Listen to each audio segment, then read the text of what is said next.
Hello, in this video I'm going to show you how to generate random MAC address of your Samsung Galaxy S25.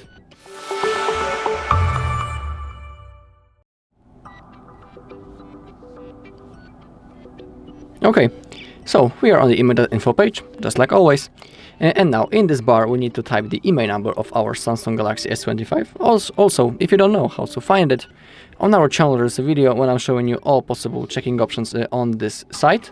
And in the same video I'm showing how to find the IMEI number on your device. So, if you want you can look for it.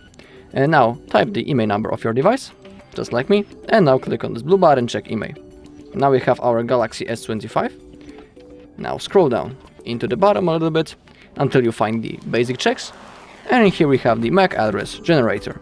Simply click in here, and now in this bar we need to type the our normal MAC address of our device.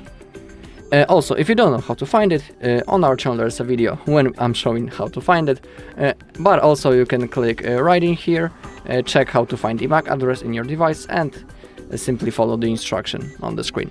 Now click on this blue button, generate random MAC address. Now scroll down, and in here as you can see we have 10 random MAC addresses. If you want to copy it, click on that icon right in here, but if you want to copy all of them at the same time, click on this white button, copy all MACs. Alright, and that's all in this video. Thank you all for watching. If you found this video helpful, please leave a like, comment and subscribe.